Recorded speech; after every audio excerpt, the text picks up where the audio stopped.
Friends, கர்த்தராகிய இயேசு கிறிஸ்துவின் இனி நாமத்தினாலே உங்கள் அனைவரையும் நான் வாழ்த்துகிறேன். இந்த நாளிலும் நம்ம ரோமர் 2ஆம் அதிகாரம் 1ஆம் வசனம் தியானிப்போம். ரோமர் 2ஆம் அதிகாரம் 1ஆம் வசனம். ஆகையால் மற்றவர்களை குற்றவாளியாக தீர்க்கிறவனே, நீ யாரானாலும் சரி, போக்கு சொல்ல உனக்கு இடமில்லை. நீ குற்றமாக தீர்க்கிறவைகள் எவைகளோ அவைகளை நீயே செய்கிறபடியால் நீ மற்றவர்களை குறித்து சொல்லுகிற தீர்ப்பினாலே உன்னைத்தானே குற்றவாளியாக தீர்க்கிறாய்.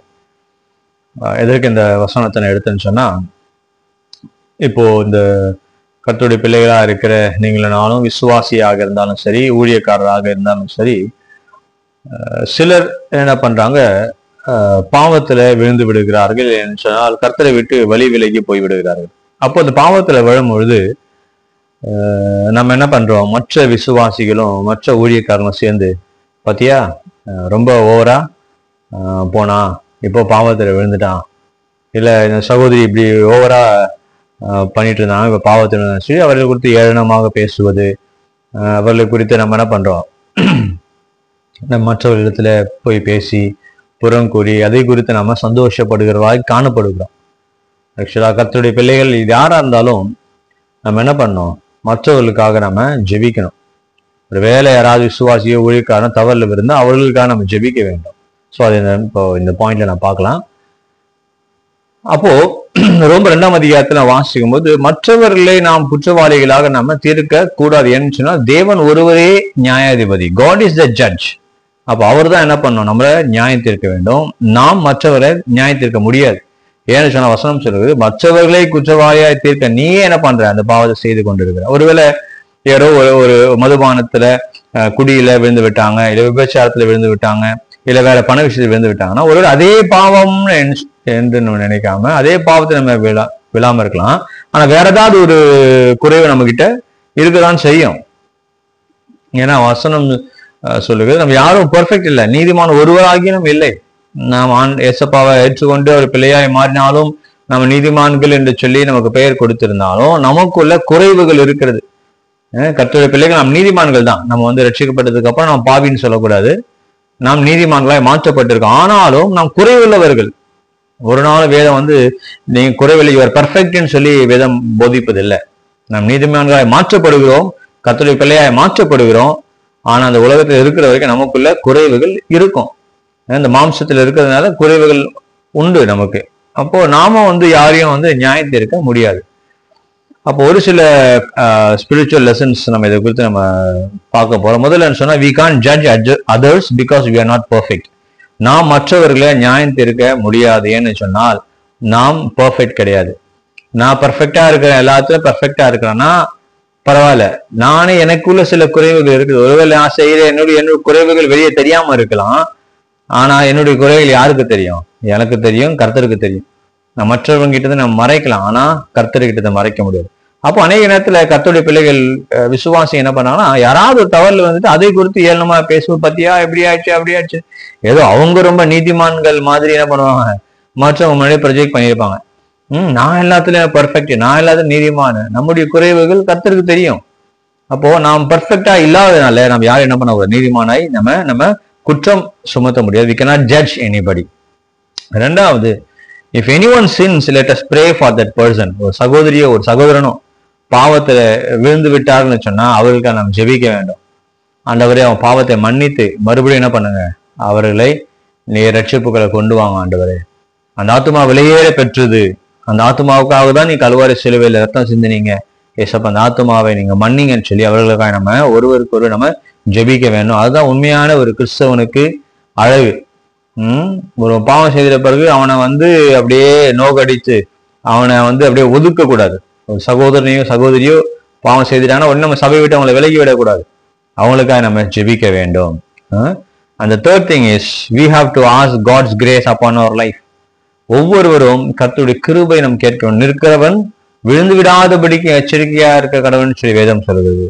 கர்த்தருடைய கிருபையினால்தான் நாம் இன்றைக்கு ஜீவனோடு கூட இருக்கிறோம். கிருபையினால்தான் நாம் சபைக்குள்ள இருக்கிறோம். கிருபையினால்தான் நாம் ரட்சிப்பை நாம் காத்துக்கொள்ள முடிகிறது.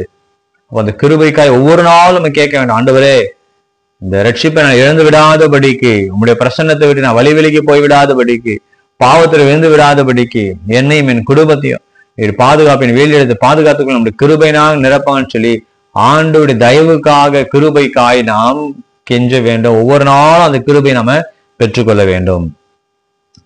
நான்காவதாக, do ministry faithfully not just for the sake of money. இதுவும் நம்ம பார்க்க வேண்டிய விஷயம். இந்த ஊழியத்துல கர்த்தர் கிருபைகளை கொடுக்கிறார், தாளந்துகளை கொடுக்கிறார். ஆனா நாட்கள் போக போக நம்ம என்ன பண்றோம், அந்த தாளந்தை பணமாக்கிடுறோம். இப்போ எனக்கு ஒரு நல்ல ஓகே நான் ப்ரீச்சிங் பண்றேன், நல்லா ப்ரீச் பண்றேன்னு சொன்னா அதை ஒரு பிசினஸா மாத்திடுறோம். என்ன நீங்க உங்க சபைக்கு கூப்பிட்டீங்கன்னா ஒரு 10,000 கொடுங்க, 20,000 கொடுங்க, 30,000 கொடுங்க, அப்பதான் நான் வருவேன்னு சொல்றது. இல்ல ஒரு 50,000 கொடுத்தாதான் நான் வருவேன்னு சொல்றது. கர்த்தருடைய வார்த்தையை பிரசங்கம் பண்ண முடிய தாளந்த கர்த்தர் கொடுத்திருக்கிறது. அது விசுவாசமா உண்மையா நான் செய்தா அதற்குரிய பலனை கர்த்தர் கொடுப்பார். நான் டிமாண்ட் பண்ணணும்னு அவசியம் கிடையாது, நான் கேட்கணும்னு அவசியம் கிடையாது. கர்த்தர் என்ன பண்ணுவாரு, எனக்கு நான் செய்யற வேலைக்கு கூலியை அவர் கொடுப்பார். அதனால நான் டிமாண்ட் பண்ணணும் என்ன சொல்லி ஓகே ஒரு வேலை இப்ப நான் போறேன், கூட எனக்கு ஒரு மியூசிக்கு ஒரு 4-5 தம்பிமாரை நான் கூட்டிட்டு போறேன். ஓகே சரி, அவங்களுக்கு இவ்வளவு கூட்டிட்டு வரேன்னு சொல்லி ஓகே பேசலாம். அதுக்கும் ஒரு லெவல் இருக்கு. எனக்கு 1 லட்சம் கொடுத்தாதான் வருவேன், 2 லட்சம் கொடுத்தாதான் வருவேன்னு சொல்லி அந்த தாளந்தை நம்ம பணமாக்க நம்ம என்ன பண்றோம், யோசிக்கிறோம். அதுக்கப்புறம் மீட்டிங்கு வந்தா டிக்கெட் 1000 ரூபாய் டிக்கெட், 2000 ரூபாய் டிக்கெட் அப்படின்னு சொல்லி அந்த பணத்தின் மேல ஒரு விருப்பம் நமக்கு விடுது. அப்போ நம்ம ஜாக்கிரதையா இருக்க வேண்டும். பண ஆசை கண்டிப்பா எல்லாருக்கும் வரும். இன்னொரு காரியம் என்னன்னு சொன்னா, சபைகளும் சரி அநேக இடங்களை பார்க்கும்போது ஊழியக்காரனுக்கு கொடுக்க வேண்டிய காணிக்கையை சரியா என்ன பண்ண மாட்டாங்க, கொடுக்க மாட்டாங்க.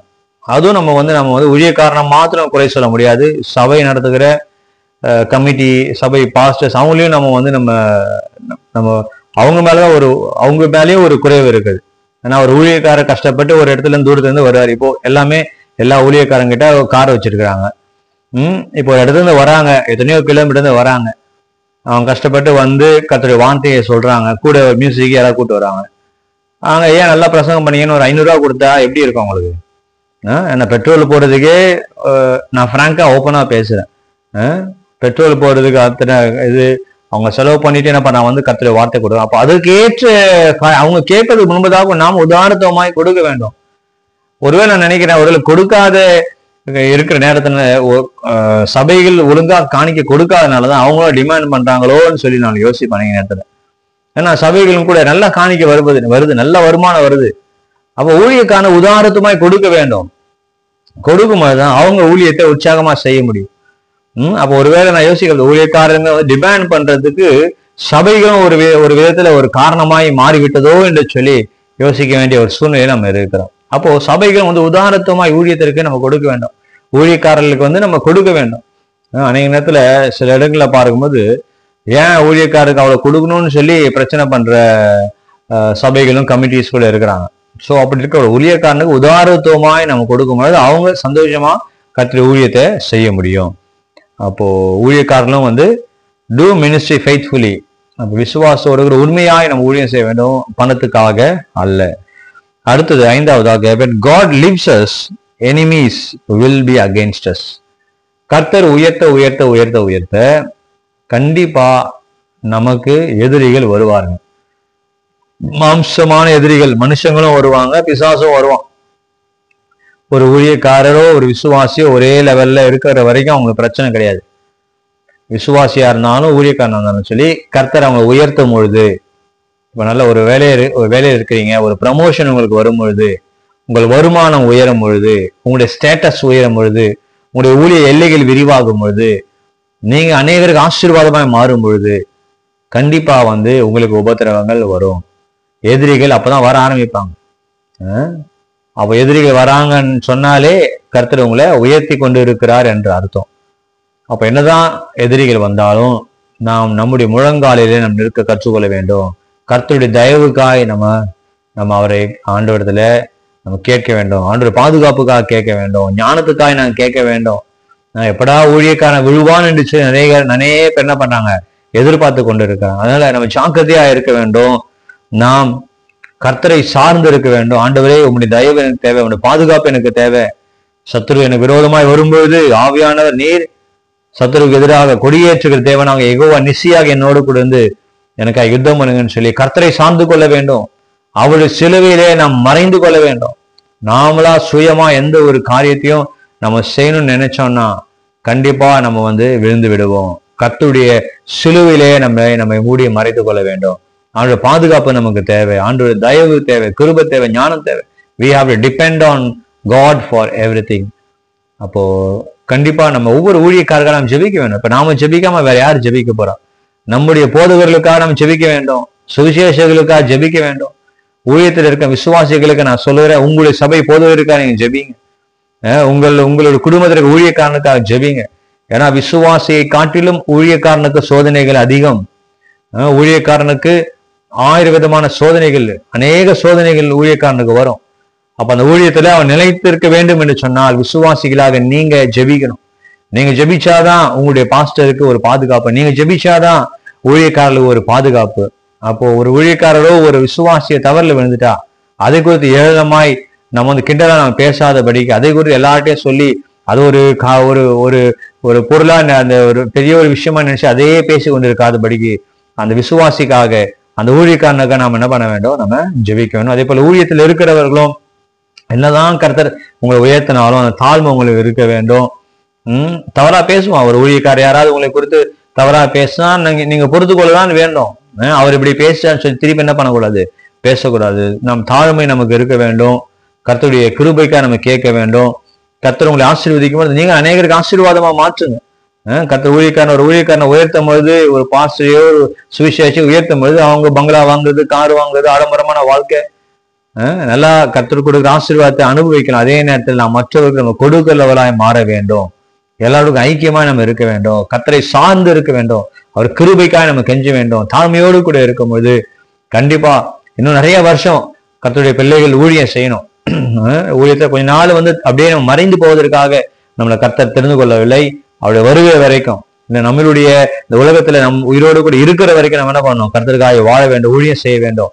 ஆண்டவர் வருகை ஒருவேளை இருக்குமே அந்த வருகை வரைக்கும் நம்ம என்ன பண்ணோம்? கர்த்தர் வச்சிருந்தாருன்னா அது வரைக்கும் நம்ம உண்மையா நம்ம கர்த்தருக்காக ஊழியம் செய்யணும். கொஞ்ச நாள் ஒரு 5 வருஷம் ஊழியம் செய்துட்டு அப்புறம் மறைந்து போவதற்காக கர்த்தர் நம்ம தெரிந்து கொள்ளவில்லை. அதனால நாம் கர்த்தரை சார்ந்து இருப்போம், ஊழியமா செய்வோம். பணம் அதை ஒரு பிசினஸா நம்ம மாத்தாதபடிக்கு உண்மையா நம்ம ஊழியம் செய்வோம். கர்த்தரை சார்ந்து நம்ம ஜெபிப்போம். மற்றவர்களுக்காக ஒருவரோடு கூட ஒருவர் ஐக்கியமா எல்லாருக்காக நாம் ஜெபிப்போம். தேவன் தாமே இந்த வார்த்தைகள் மூலமாக நம்ம ஒவ்வொருவரையும் ஆசீர்வதிப்பாராக. ஆமீன். God bless you.